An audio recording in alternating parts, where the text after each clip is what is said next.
In a world drowning in data, open source intelligence is the difference between noise and insight.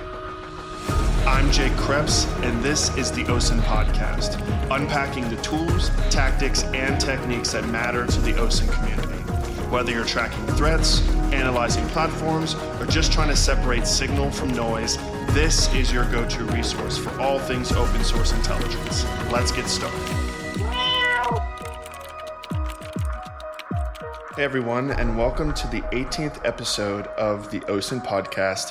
I'm your host, Jake Krebs. In today's episode, we are going to be covering issues number 105 and 106 of the OSINT Newsletter. You can follow along at osintnewsletter.com/105 and osintnewsletter.com/106. In typical fashion, issue number 105 is a free issue. We're going to be doing a continuation of our first issue on the dark web, titled OSINT and the Dark Web Part 1. This episode is going to cover OSINT and the Dark Web Part 2. Then we are going to pivot over to the paid issue, which I'm really excited about. This is issue number 106, and it is creating Claude skills for open source intelligence. We're going to be looking at how you can use Claude and Claude Code to automate a significant portion of your investigative process. And always, we are going to be covering 3 news topics and 3 tools that you can use outside of Claude for your investigations. Before I get started, some general housekeeping things. Make sure to check out our CTFs at ctf.osintnewsletter.com. We publish a new one every single week where you can practice your OSINT skills ethically. And also make sure to check out our toolkit. It is tools.osintnewsletter.com. We have a giant list of tools, and not just a list of tools, but also a general guide to what they are, what they do, whether they're free, they're paid, or they're freemium, etc., and a variety of different use cases. So it is an excellent resource if you are new or if you are looking for new tools in the space. And lastly, make sure to check us out on social. I cover a lot of tools in this issue and this episode. I cover a lot of general concepts and workflows. These are things that are difficult sometimes to discuss in writing and sometimes also difficult to discuss over audio. Video is sometimes the best, being able to see it. And we have often a lot of videos that cover the tools that we are talking about. So if you follow us on social, mostly on x.com or LinkedIn, you'll be able to see a preview of those videos to get better context as to whether or not these tools or workflows are for you. So with that, let's go ahead and get started. All right, so as a quick recap for part 1 of OSINT and the dark web, we discussed things like what is the dark web and what is it not? Like what's the difference between the dark web, the deep web, and the surface web? We talked about the types of things you can find on the dark web, and most importantly, the things you cannot find on the dark web. And then we had a very high level overview of sort of how to get started, right? Tor browsers, search engines, things like that. In part 2 of OSINT and the dark web, we get a little bit more granular. We talk about different tools that you can get started. So we do talk again about browsers, like the Tor browser.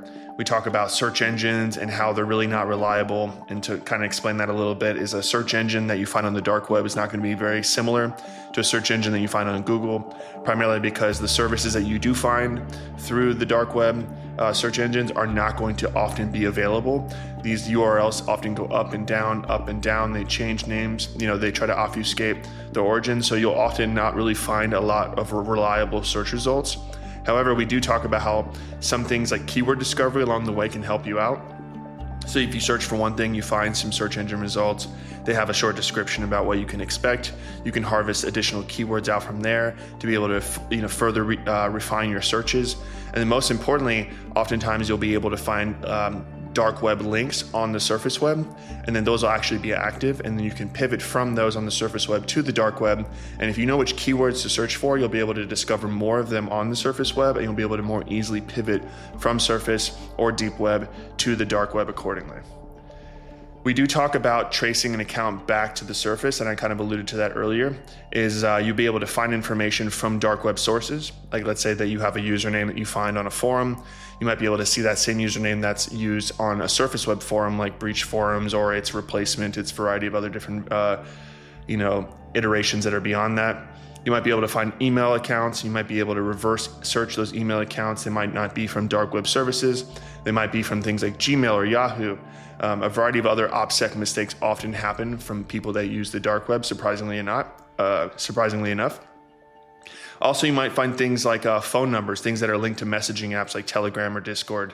Those are things you can use tools like OSINT Industries, Epios, a variety of these other ones to do reverse phone number searches to see if you can find an identity. So it's definitely something that you can find on the web, on the dark web. However, it is important that you validate the information. A lot of times people will create bogus accounts, or they might list themselves as somebody who they aren't intentionally. So you might have somebody named John Smith, and they create this entire persona that is actually Jane Doe. And if you do all this reverse searching, like, hey, I think I found the identity of this person, it's Jane Doe, that could all be intentionally created to mislead you. So you have to make sure that you're careful and you're validating carefully. We also go on to talk about how there's some limitations for gathering dark web intelligence. And the primary one of these is it's a very high risk environment. Tor browsers are often configured natively to avoid some of these problems, like disabling JavaScript and a variety of other plugins that will protect you. However, assume that there are going to be threat actors online that are trying to bypass these baked in sort of security measures. So again, I highly recommend that you get a virtual machine. You run a Tor browser through the virtual machine. You completely segment that off of any network that you're on, especially if you're doing this from an official capacity and not a hobbyist perspective. You do not want to have the dark web connected to your corporate network and potentially put that at risk by accessing a variety of things. And I don't think your IT department would allow you to do that either, but sometimes IT departments are not as developed as they should be. The next thing that we talk about in this issue is that there is sort of a lot of scam or scam-like language. You might think that you're going to get access to a bunch of breach data that might be valuable for your investigation, but it turns out that it's just like a link to a Rickroll video on YouTube and you just paid $40 for it. Watch out for things like that. And also watch out for the opposite of that. There might be situations where something may seem like it's being marketed as a scam, or somebody might say that something is a scam, even if it's not. And sometimes that might just be competing marketplace vendors that are trying to lure you away from other offerings into theirs, which are scams. So definitely proceed with caution and spend a lot of time validating if you're doing any type of interdiction or anything similar on the dark web. I highly recommend not doing anything like that if you aren't very familiar with the space and you don't have the necessary infrastructure in place to do those types of engagements. But if you are in a more advanced environment or you're going into one that's already been established, it's definitely something worth considering. Lastly, or I guess second to last, sometimes you won't be able to verify things, right? You might be able to find information online that's just unverifiable. You might find a giant combo list and they could all just be bogus emails and bogus passwords, for example. Sometimes you just have to know when to quit, like when to pivot, to verify, when to quit. You're going to find a lot of that information on the dark web. And it's probably most of the information you're going to find on there is going to be like that. And then the last thing, which, something we definitely don't want to overlook, is that you might stumble across some things you wish you wouldn't have seen. You might find things like snuff videos. You might find, torture videos. You might find all kinds of terrible things on the dark web, and you won't be able to unsee them. I know that's happened to me earlier on in my career, is I stumbled across all kinds of things that I can still visualize in my head right now. They live rent-free in my head. And that's something that's just part of it. There is sort of, I don't want to call it a PTSD because I think that's undervaluing what that actually means. But there is a sort of amount of trauma that happens to the psyche if you see very horrible things in graphic detail. So if that's something that you're particularly sensitive to, this may not be for you, or you may just want to proceed with caution. There's a lot of different technologies that are available that sort of block out content like this, pixelate it, things like that, that protect you from being able to, or to protect you from seeing things like that, so you're able to do these things more sustainably. But it's definitely something worth considering before moving forward. So we talk a lot of detail in the article. It's way too much to discuss at a very high level. Definitely go ahead and check it out. Again, it is osintnewsletter.com/105. If you want to go back and read the original, it is osintnewsletter.com/103. read 103 first, then pivot on over to 105 to get the full introduction to OSINT and the dark web. That brings us to the paid issue of the OSINT newsletter. This is issue number 106. You can check it out at osintnewsletter.com/106. Let's go ahead and dive into the news section. So the first thing on the news is something written by Aaron Roberts on LinkedIn. He has this OSINT Tools Thursday series that he does with a variety of OSINT workflows and tools that he has checked out, that he has verified, and he has found to be valuable.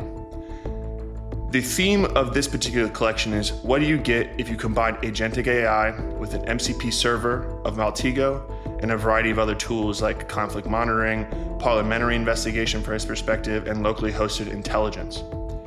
The reason why I bring this up, and it's sort of the core theme of this entire issue, is what happens when you combine agentic AI with existing tools you already have. And many of these tools are creating servers, which if you're not familiar are like MCP servers. They're ways to connect your LLMs and your agentic AI to other tools. What happens when you combine these tools with AI, and this is just a general idea that I've had lately, is that Claude and ChatGPT and Gemini and all these other different tools are slowly becoming the everything app. So the way that I see it is that we had the everything electronic, which was the smartphone, and then we created apps for the smartphone, but there was an app for everything. And now there is the everything app, which seems to be AI. And now we're building things for that, which are, in the sense, MCP servers and other types of things like skills. We'll talk about that later. But this entire collection of tools sort of talks about that concept, starting with your agentic AI of choice, and then connecting things to it to make it powerful, and then writing instructional content for your AIs to be able to do the things that you would normally do using these tools. So definitely check this out. It is on LinkedIn. It is the first thing in the news section of the newsletter. The next thing on the list is probably the opposite of that, and it is how vibe coding is becoming an OSINT risk. This is written by Nico Deakins. This is on the flip side of the coin, right? Where some people are very bullish on using AI. Some people are potentially, I want to say pessimistic, but they're more skeptical. I'm not saying that Nico is skeptical. I'm saying that he has a skeptical take here in this particular article. And the subheading is, AI has made it easier to vibe code and install investigative tools, but it has not been safer or easier to trust them to make sure that they are safe. And this is definitely something that I'll just riff on this a bit, and these aren't just things that are specifically called out in this article, which just kind of gets me going. If you want to check it out, it's the second thing in the news. But one thing that I've definitely seen is that there's a huge rise in things like malicious packages being available for different types of software development projects. You might accidentally install a malicious package, and then boom, you're having a massive exposure. With vibe coding, what I found myself often doing is that you're creating a tool, you're creating a process, and it's asking you, do you want to do this? And you're like, approve.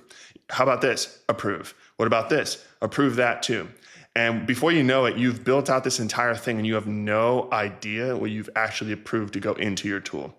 And now a lot of these AIs are very smart about not integrating or installing malicious tools, but then you have to remember adversaries know that, and they're going to continuously try to find ways to get around that. So Nico goes on to talk about a few things, and I'll just do a high-level overview because it is a long article and it's definitely something worth reading. But he says, it's the confidence wrapped around vibe coding that is the problem. You think that the AI has everything figured out. You're not reviewing anything. You're bringing some of these tools into production. You're bringing them into your work environment, and you have no idea that you might be leaking information out. You might have no idea that you're hitting APIs that can't be trusted. There's a variety of things that might be problematic there. Another thing too is that you don't really know what you're building, so you don't really know how to fix it or how to even talk about it, right? If someone says, hey, can this tool do this? Or hey, how does it do this? Or whatever, it's difficulty auditing. And what people often do is they end up going back to their agent like Claude and say, hey, answer all these questions for me. And what we're slowly doing is we are outsourcing the entire thought process entirely. We don't know what questions to ask, so we ask Claude what questions we should ask. We don't know how to answer the questions, so we're just asking Claude to answer the questions for us. And then when other people ask us questions, we just ask those questions to Claude and we give them back their answers. And then often the people that are asking the questions probably got their questions from an LLM as well. This is a scalable problem, and I see it definitely happening all over the place. It's definitely something worth keeping an eye on. You want to make sure that the things that you're building, you fully trust them and understand them before you just continuously iterate and vibe code and build a bunch of tools. Stop for a second, audit what you have. Maybe you can use your LLM to audit it as well, but like really understand what it actually is that you're building, and make sure before you start sharing it with people and posting it on the web and doing all these things that you actually know what it is you are sharing. So this is definitely something that you should read, something you should digest, and also something that's going to continuously be problematic. As many people know that people are just blindly vibe coding, there are going to be threats that are introduced as a result of that. And I think Nico does a good job of summarizing that. It is a longer article, but it is succinct enough for you to be able to do in a single read. That is the second thing on the list for the OSINT news section. And the last thing on the list, and something that many of you may have experienced if you're using the free version of ChatGPT, is you're starting to see ads. So the prophecy continues.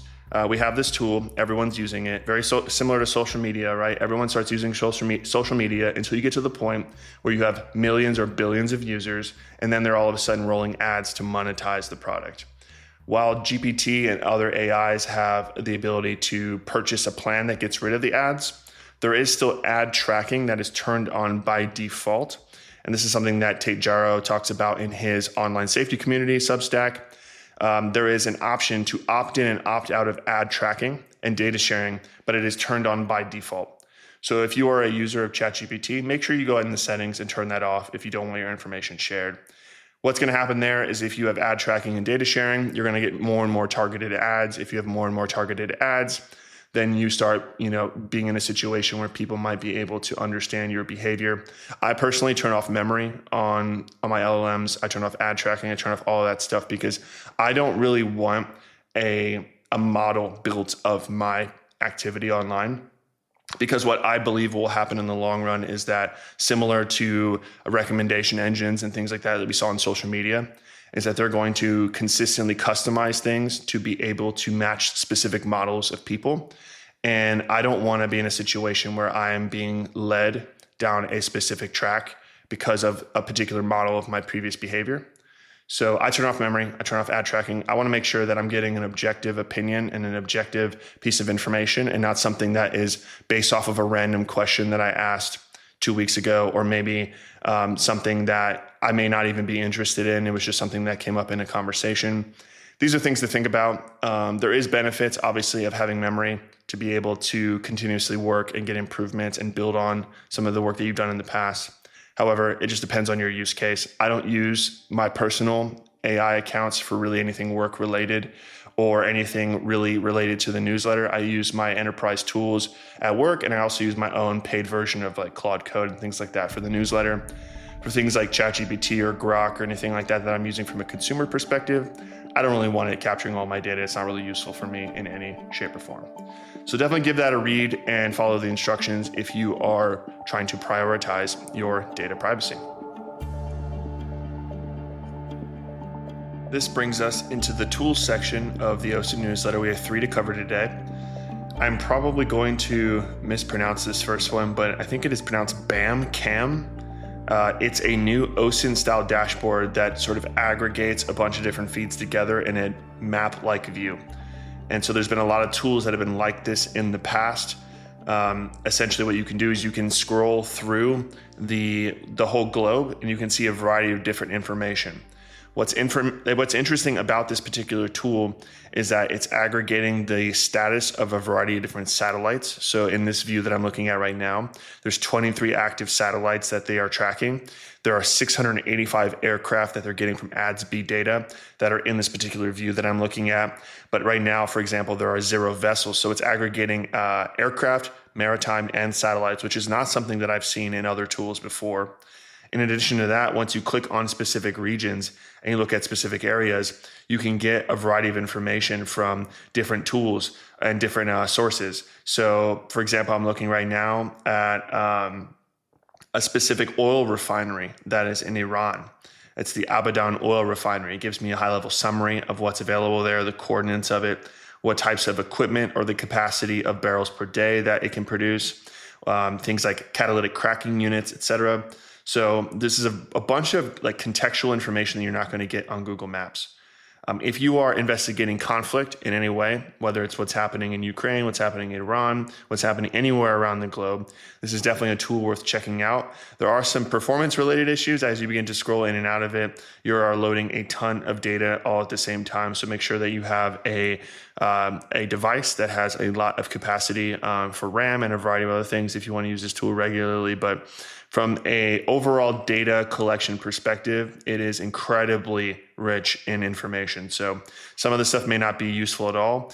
And if the person who is developing this is listening, they may want to turn a few things off by default to improve some of the performance so that you can actually use it without it crashing regularly. It says that this tool in particular is monitoring by default the US versus Iran, but there's a variety of other things you can toggle, like the Israel-Gaza war, Ukraine versus Russia.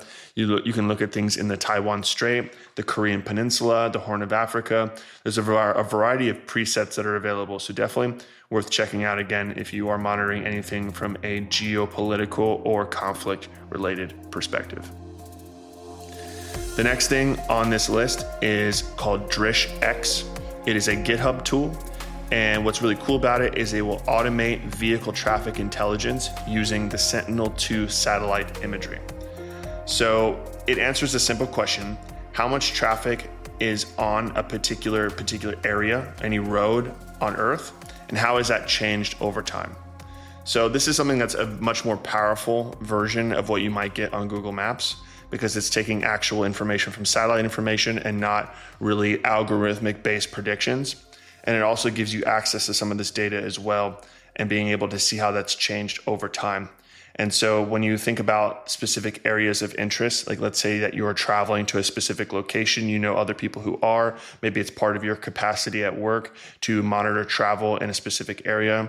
If you're looking at a specific road, or maybe there's a road that's of interest, like let's say if the road gets shut down or some type of issue happens with that road that might affect operations, this is the type of tool that you're going to want to check out to see if there is different ways that you can layer on economic intelligence, maybe something from supply chain perspective, maybe it's trade and sanctions monitoring. There's a variety of different use cases that they list in the README that you can go check out. But if you are on the trend of looking at satellite imagery, that BAMChem tool is interesting. You want to kind of collect a variety of different tools that you can use to analyze a specific area.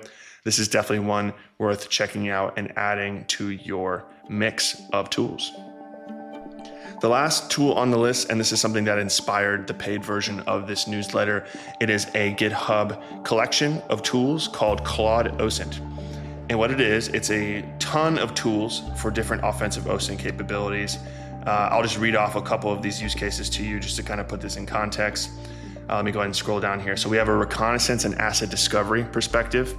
So being able to go through subdomains, the Wayback Machine, Whois records, bulk IP scans, things like that. You can get a variety of information there. Identity and SSO mapping is another thing as well, looking at infrastructure that a company has, whether they're a Microsoft shop, whether they're a Google Cloud shop, AWS, etc.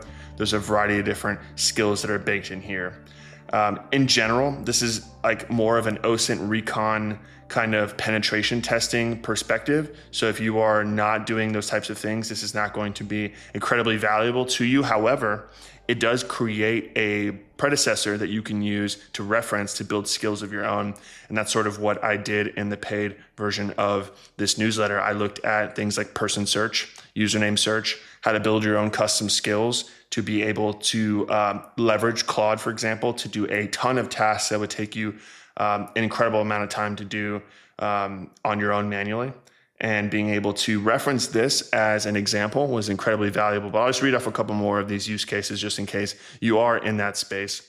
You have web application attack surface. There's a variety of different skills that are involved there. Cloud and container security is another thing, looking at a variety of exposed buckets, for example, from AWS, or a variety of things from GCS, Google Cloud, Azure, etc. Secret and credential hunting, being able to see if API keys are exposed, being able to see if a variety of different authentication related things are exposed. This is something that can be useful from an offensive or defensive perspective. There's also things like breach intelligence. It does integrate with the Hudson Rock Cavalier API. as well as a variety of other things like have I been pwned or dehash, Intel X, etc. So if you have access to any of those tools, that's one of the things that is an overlap between some of that technical intelligence you're going to get from a penetration testing or offensive security perspective and something that might be more relevant to a law enforcement type group or a private investigator, things like that. The last few things we have here is a vendor and edge appliance fingerprinting. This is completely out of my scope of expertise, so I'm going to skip over that one. Email security is another one too, that if you're looking at ways of securing your email servers, for example, this might be valuable to you. And then lastly, human intelligence, looking at LinkedIn employees, for example, job postings, a variety of different things like Slack, Discord, and Telegram workspace discovery, which is really cool actually if you're trying to do some collection. You have supply chain, reporting, and deliverables. There's a ton of skills. The bottom line is there's a ton of skills that are all here. And you might ask yourself, how could you possibly create this many skills? This is a lot of work. How did they produce this all and commit this 2 weeks ago? And that's something I'm going to discuss in the next part of this episode, is that it's actually incredibly easy to create skills. And once you create one skill, you find intelligence gaps that are found at the end of that skill. And then you can make new skills to fill those gaps or expand upon the skills you've created in order to create very robust workflows without really having to do a whole lot of work, because it turns out that the LLM can write skills for itself. You just have to review and edit them.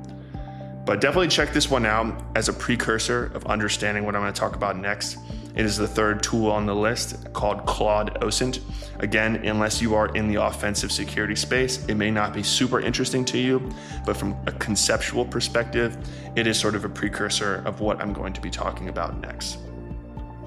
But with that, let's go ahead and pivot into what I'm going to be talking about next, which is creating your own Claude skills for open source intelligence.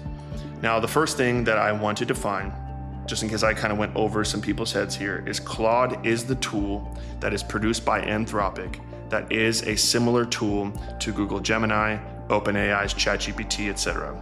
If you've heard the word Claude or if you've never heard the word Claude, that's what I'm talking about here. It's a desktop application. It's also a CLI tool that you can use, for example. But there's a desktop application that allows you to chat with it, just like a ChatGPT environment. But there's also a Claude Code perspective that's very powerful. It can reference a specific workspace on your computer. It can develop scripts. It can act on those scripts. It can do skills. It can do things like that. Now, when I talk about skills, what do I mean by skills? A Claude skill is essentially an instruction manual that you can install on your Claude desktop app that you can then reference and tell Claude to say, hey, use the username skill to search for fill in the blank username. And it will reference that instruction manual and it will follow all of the steps that you give it. And it could be an incredibly detailed list of steps. You could give it 100 steps and it'll follow all of them. It'll use a lot of tokens. It'll cost you some coin, but it will follow all of the steps and it will produce the results that you want. Now, the reason why this is incredibly powerful is that it's iterative. You can start with a very basic workflow. You don't have to make it very robust starting out. You can say, hey, and then in this example, I say, hey, I want you to take this username. I want you to run Sherlock, analyze all of the results from Sherlock, give me a list of recommendations of what I want to do next or what I should do next based on the information found. That's where I started in this issue. I said, hey, just run Sherlock. Tell me what to do next, right? And it did. It gave me 5 recommendations. But then I started looking at the recommendations and I was like, I'm not necessarily sure that some of these sites, some of these platforms are really all that important. One of them, for example, was Keybase, right? And Keybase may be valuable to some people, but I've just never really found it being a very good pivot point for many people who aren't developers, for example, or people that are using any type of key-based authentication or identification. Keybase was something that was really valuable at a certain time. I think a lot of people were exploring with it. There are a lot of key-based profiles that exist, but they're not having a whole lot of rich information. So I, for example, went in and said, hey, I want you to deprioritize Keybase or just remove it from the recommendations altogether. That's not something that I'm really interested in chasing down right now. It went and updated the skill, adjusted my instructions accordingly, and then it just updated and reinstalled that skill so that the next time I used it, it would just deprioritize Keybase. I wouldn't see something showing up in my results again. But then I actually started getting creative with it, right? I said, okay, you ran Sherlock. I ran it against my username, Jake Krebs. It gave me a variety of different search results. It gave me a variety of different profiles to check out, and it gave me 5 recommendations. But then I started looking at those and I was like, I could have run Sherlock myself. I could have looked at the recommendations, or I could have looked at the results and made my own recommendations and just pivoted accordingly. Why is this skill really that powerful? It's just running the script for me. It's costing me money to run the script for me. So this is what I did. I said, hey, I want you to take the recommendations and I want you to come up with ways to improve the skill so that you can automatically do some of these things instead. So it went in, it adjusted the skill, and what it did is it gave me 5 recommendations and it asked me, do you want to go ahead and pivot now? And I said, yes. And then it started going through the 5 recommendations and actually going and finding tools. So the instructions that I gave it is, hey, if you have a recommendation and there's a tool on GitHub that you can use that you can run, I want you to do the same thing that you did with username and Sherlock. I want you to find a tool. I want you to run the tool. I want you to analyze the results of that information. And I want you to then give me that information next. So now what we end up having is we have the skill running Sherlock, finding a bunch of social media profiles, giving me 5 recommendations, asking me if I want to continue. If I say yes, then it'll go through and find tools to complete those jobs. It'll run all those tools. It'll collect more information. It'll give me the results of the tools that it used, and then it'll go through the same cycle again. Hey, here are 5 recommendations that you should do with this information next. And then I can go through and I can iterate again and say, hey, I want you to update the skill so that this next set of recommendations, you do those as well.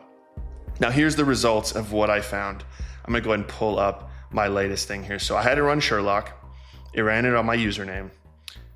I was able to find all these results on Sherlock, like I mentioned, and then pivoted, and then it started grabbing tools. So it says, hey, we got good results from GitHub. We went through the commit history and found an email address. We also were fetching information from websites like LinkedIn, Reddit, Medium, etc. Then they found, like I said, the commit email was exposed. They were pivoting on that email and pulling more information. They ran a command. They were able to fetch more information from a variety of different sources. They were able to pivot to the podcast. They were able to pivot to my Substack, to Twitter, running a variety of different email OSINT tools on the exposed data set. So it looks like I'm coming here. They use WholeHeat, the tool that was developed to be able to run against that email address. Then they were able to find different references on older podcast episodes like Binary Pool, Steve McAuliffe's old handle, being able to find that and connecting the dots between those 2 people. They were able to find a separate domain, jkrebs.com, be able to find that as well. Then they continued and pivoted onto Gravatar. They ran the email and the alternate username was found J.E. Krebs from my Gravatar based on the email address. So they were able to pull that. So I'm going through this list of all this crazy stuff. And as a result, they got my first and last name. They got my email address. They got my location. They got an alternate username. They got my Gravatar display name. They got an occupation. They got my newsletter, for example. They got the newsletter status, the latest one that was active, which is issue number 105, which I talked about, which was Dark Web Part 2, and found the OSINT podcast. They found that it used to be dormant and that it was reactivated, which many of you followed it originally. My point is that it took a step, which was just running a tool, and then pivoted from that and found a variety of different information that was relevant to that. And this was just something that I put together in maybe an hour. I kind of got the skill put together and ran it for an hour. You can continue to iterate and add to your skill. You can make the skill very conscious of its own limitations and find ways to perpetually improve it. And most importantly is if you work in a organization and you want to share this skill with other people, it's very easy to do within Claude Code to be able to share it with all of the other shared users in your workspace. So then once you build this really powerful skill, anybody else in your organization can use it as well. And the best part of all is that there's a variety of different options of how you can use Claude Code. And one thing that I call out in this newsletter is the difference between Claude Chat, which is for free, and then Claude Code, which costs money. But you can get Claude Code for like $20 a month, which like is still pretty crazy for me to think about. You can have this powerful of a tool for the cost of like a lunch in the US and most parts of the US, which is super powerful. And the reason why you want to have Claude Code is that if you just use the chat, you're not going to be able to run any of these tools and these Python scripts that it finds. The powerful part about Claude Code is that it will find tools, download the tools, run the tools, and then be able to get the results and then analyze the results and then continuously iterate and improve upon itself. Now, the one thing that I do want to call out, and this is something that I mentioned earlier in the podcast, is that this was all vibe coded. And for demonstration purposes, I kind of knew what I was getting myself into because I gave it a very, explicit set of instructions to get started. I knew which tools I wanted it to use. I told it, where to start, etc. But one of these things is you can very quickly build this very robust skill and have no idea what it actually is. You actually haven't read the skill in Claude, which is something you can do. You can go into the settings, you can go to the skills, you can read sort of the markdown of the instructions that were provided. But if you don't actually go in and look, you may be having your AI do a bunch of unethical things on accident. So it's definitely something worth auditing regularly, and definitely make sure before you share it online or you share it with other people in your organization or you use it on a corporate network at all, that your use cases are ethical, your use cases are not creating a threat for yourself. But the key takeaway here is that AI has gotten to the point now where it's not just hallucinating and giving you answers because it wants to please you. You can give it very explicit instructions that it can run scripts locally. It can get results from them. It can analyze them. It can tell you intelligence gaps. It can ask you if it wants you to close those. You can update things. You can create very, very powerful workflows, and there's tons of integrations. If you want to get this integrated into Slack or Microsoft Teams or something like that, that's either available now or just around the corner. So you could run an investigation. Maybe you just have like a / username, put in the username in Slack, and then it starts pulling this information from Claude. Maybe you can just push it from Claude into Slack. The amount of efficiency that's going to be coming to organizations from an OSINT perspective is going to be massive. You're going to start seeing organizations coming out with MCP servers to connect to some of these devices. So instead of you having to use their platforms and go to these different URLs and have all these different tabs, like again, you have one app, right? You had the single electronic, which was the smartphone, and tons of apps. Now you have or you had a single laptop with all these different programs and applications. Now you have one application that does everything. Now we're building all of these connectors. So now you don't have to go to a web app here, a web app there, a desktop application here, whatever. You can just use Claude, you can just use GPT, and then you can integrate all of these different sources. You can get an OSINT Industries MCP server, you can get a Maltego MCP server, you can get a variety of different tools, plug them in to all of your workflows in a single like instant messenger type of experience. And then that way you're going to streamline the entire process. You don't have to have a trillion bookmarks, 150 tabs open anymore. You can do everything in a single pane of glass. This is something that's been promised for a very long time. I think we're getting pretty close. I think there's a long way to go because, as many of you all have experienced, is that it's very verbose. You're creating a ton of slop. Before you know it, you've written 185 documents that no one's read. You haven't even read them, you've just published them. It becomes this scalable runaway problem of just what is the value of text anymore at all? Have our attention spans shrunk so much that we can't even spend the time to read a 1,000-word article, especially when everything's AI generated? Do we just download the article, put it into AI and start asking questions? I think they're gonna have to figure out how some of these workflows will be streamlined and how to make things a little bit more concise because of our attention spans shrinking, but we're getting pretty close. And it's definitely something that is worth checking out. So again, I recommend getting at least one type of tool set like this set up, whether it's Claude, GPT, Gemini, pick your poison. Start playing around with skills, start playing around with MCP servers and connectors, really start building custom workflows, and you will be surprised at how much work you're able to get done. The next question is, what do you do with all of the work that you've gotten done? You've gotten 2 weeks worth of work done in 45 minutes. Now what, right? Do you just do a ton of more work, or do you find ways to, be a little bit more efficient? So that's it for this episode of the podcast. Hope you enjoyed it. Make sure to subscribe if you haven't already. And one more time, just in case you wanted to follow along, this is issue number 105 and 106, OSINTnewsletter.com /105, 106. I'll see you again in 2 weeks.